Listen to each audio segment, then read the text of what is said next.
Today, I wanted to walk you through our multimodal LLM framework designed to handle diverse health data.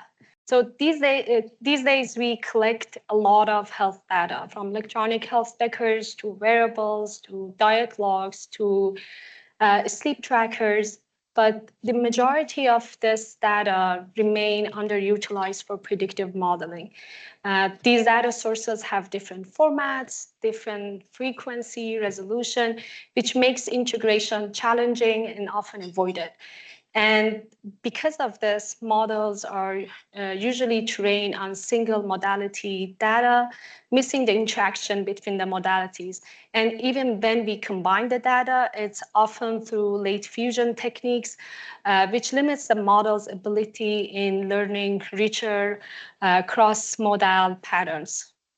So our goal is to unify these health data for personalized prediction. And instead of studying these data in isolation, we want to understand the interaction between these modalities and build a system that can make accurate prediction based on this diverse data types. And ultimately, this allows us to have context-aware, personalized insights and recommendation. So just to give you an example of what I mean by unifying health data, here we have a couple of examples of different health sources, health data sources. So electronic health records, or EHR, is event-based data. It's often sparse, it's irregular. Wearable data, on the other hand, it's continuous, dense, sometimes minute-level data. And then, for example, something like nutrition is semi-structured and it's less frequent. Aside from the structural differences, these data types offer different health insights and have different predictive value. For example, EHR, it's the clinical history, diagnosis codes, hospital visits, chronic conditions, comorbidities, and these carry very strong predictive weight. But often it's static and the patient has less control over them. Wearable data, on the other hand, is daily behavior, movement patterns, activity levels, changes in activity. And these are all reflect the person's current state and their response to intervention. It's often modifiable. And then nutrition data is kind of like a window into long-term lifestyle and habits of the people. It's often less precise because it's self-reported, but it can be relevant for some risk profiles, for example, cardiovascular diseases. And what's important is that not all of these data sources are important to the same level for different tasks. And by combining them, we can align the right input to the right prediction, which helps us understand the risk and also the potential changes. So this is an overview of the system. We have the inputs at the top, and because of all of these differences that we went through, we process these inputs separately at first and then bring them together in a shared space so LLM can reason over this data, and then we have the prediction as the output. So we have specialized models for each one of these modalities. And the goal here is to extract the relevant features for the health risk. And it's important to find the right encoder, the right model for each data modality. What works for EHR might not work for wearable. And by doing this, we can preserve the strength of each signal before combining them.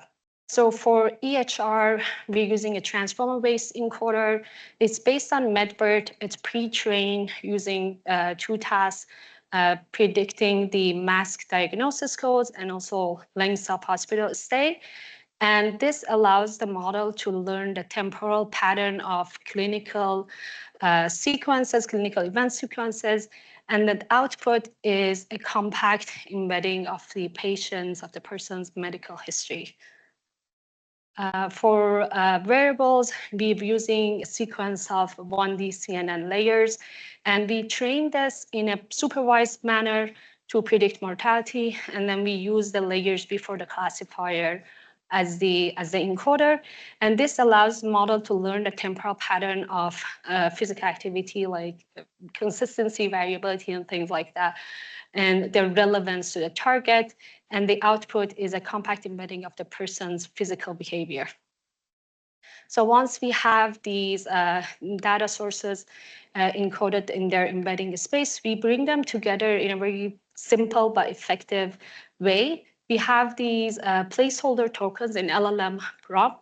And instead of using the default token embeddings, we replace those with these specialized embeddings that we got from these model. And this allows LLM to reason over these combine data without changing its internal structure. And then we train the whole system in a supervised way, end-to-end, to predict the target. So this allows the model to learn the cross-modal interactions and understand how one modality is related to the other. For example, how movements, recent movements is related to a history of cardiovascular disease. It also makes the embeddings context aware. They're not just trained in isolation, and instead they're shaped by other inputs and also by the prediction task at hand. And this is like a true fusion because the model decides how to weight and integrate these different data sources. And finally, it improves the prediction power, especially in real-time world, because health is related to both clinical history and also the behavior of the people. And here I want to share some of our results. This system that I'm presenting here is trained using EHR and activity. At the time of training, we've used both modalities. For the inference time, we tested with 3 different configuration, using both EHR and activity, using EHR alone, and using activity alone. And you can see that the full system performs best. EHR-only model actually performs very similar, and then we have the activity-only model that performs relatively good. And what's important in this slide is, even though these single modality configurations were evaluated on a system that was trained given both modalities, their performance is actually almost identical to the performance of the single modality model trained specifically on that data modality alone. So the model does not forget how to interact with one source of data simply because it was given more at training type. And instead, it utilizes that embedding and gracefully degrades when that data source is missing, which is very important for health data when the missing data is a very common thing happening. I'm so sorry, my slides are kind of shifted a little bit. And we saw that the EHR model performance is actually very similar to the full system model. And here I wanted to dig a bit deeper and understand how activity data changes the final model prediction.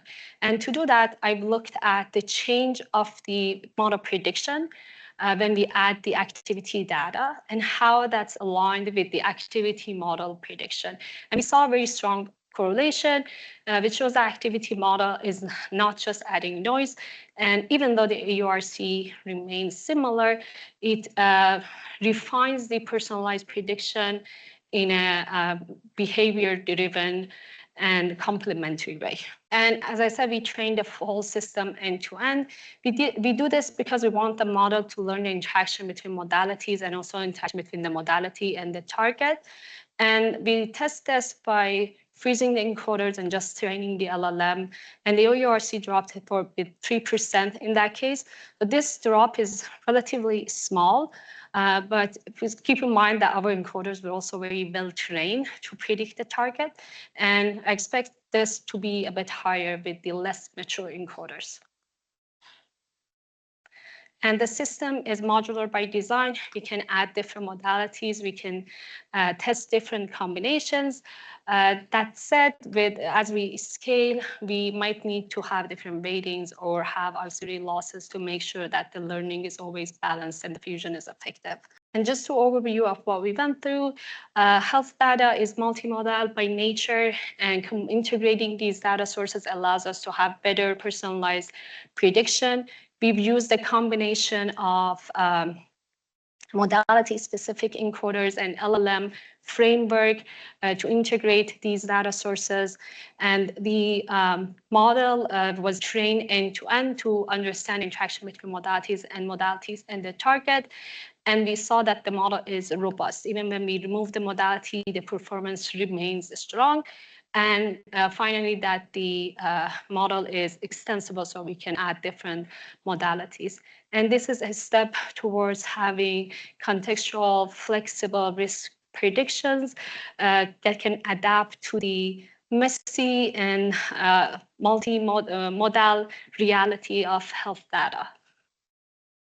And thank you all for listening, and I'm happy to take any questions you might have.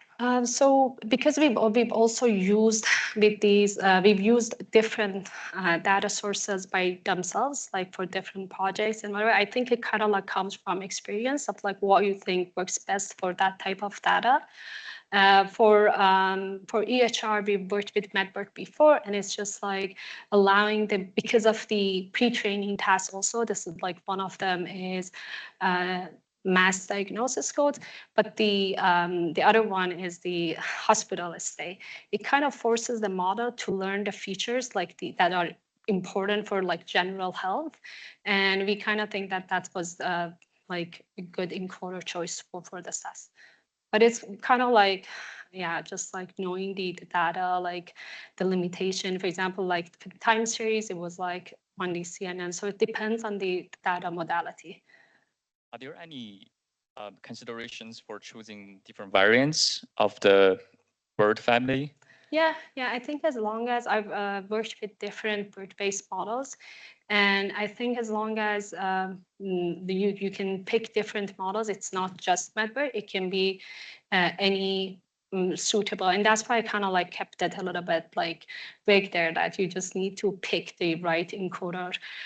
So as long as the model has that capacity to learn the sequence of clinical visits, like in a, with the limitations that we have, like it's sparse, it's like the time component can vary. So like there are so many different versions of like bird-based models, like some of them even like look into that time component.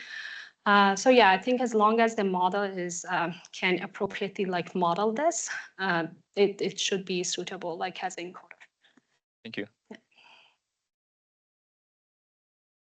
There, we do have the mic runners. So if you have a question, please raise your hand and wait for the mic before sharing your question. Thank you. Thank you very much for presentation. I was wondering why you saw less contribution of activity data compared to the EHR data in your full model, and what was the criteria toward measuring that type of performance, and if short versus long time monitoring would make a change in your performance measurement? Yeah, and I guess there are two parts to this question. And this is actually one of the main points that I wanted to make here, like in that slide, that, yeah, activity only, like if you only look at the activity, the AURC was like lower than EHR. And that was actually not surprising because EHR has just like so much more, like information. It's like much stronger signal. But what's important there is like even when we just use activity and train a model to predict whatever we're predicting, and it's only activity, and we get the model performance, our system's performance given activity alone was actually identical to that. So the model kind of learns the full capacity of that data modality. It's not like, you know, it's performs less because of the configuration or whatever. It's just sometimes like some health signals have more predictive power versus other ones. And sometimes like when we look at, I don't know, like some targets, we might see even worse performance because like that modality does not have any predictive power like towards that target. So I expect to see that also even like in different tasks, prediction tasks. Why we chose EHR and wearable? Because yeah, like as you said, like EHR is less controllable. If someone has a diagnosis, whatever, like they have it, there's not so much they can do about it. But with wearable data, with the activity, with it's more modifiable. They can change it, and that motivates people to, you know, like to have better lifestyle, to get to improve their risk predictions, whatever. So we wanted to see that continuous kind of like the I guess changes and impact on the risk prediction than just a single static. Hi. So you mentioned that there was a BERT embedding that's passed into the LLM. So I wanted to ask if there's like a projection layer between the BERT embeddings and the LLM embeddings, because those sizes might not match. And if there is, then what is the architecture? And did you have any like specific decisions about that? Yeah, I think that we have a projection layer, and that's because, yeah, whatever, if you, I mean, we can, if we know what LLM we're using, we can have that, the size from the beginning, we can implement that in our encoder. But if we want to keep this more flexible, and the way that we have it right now, we do have a projection layer. It's just a fully like linear, just like to change the size of the embedding space. How are you currently managing PII removal from the training data, if any? And then later, how are you re-injecting if you have any customer data present inside? Yeah, we don't inject any customer data. It's, I mean, it's still like the EHR data is, even though like if you remove the patient name, whatever, it can be still identifiable in some levels. But the model is open source. Like we train the model ourselves. Like we're not sharing data with any, you know, any other person. And the activity data, same. It's like we don't use any. We only use the step sequence for this model that I was presenting. There is no information like a gender or anything like that. Although like you can, I guess if you don't have the limitation, you can just easily add these demographic information like that as a text to the LLM, like the prompt, but we're not using any of that in the system that I presented today.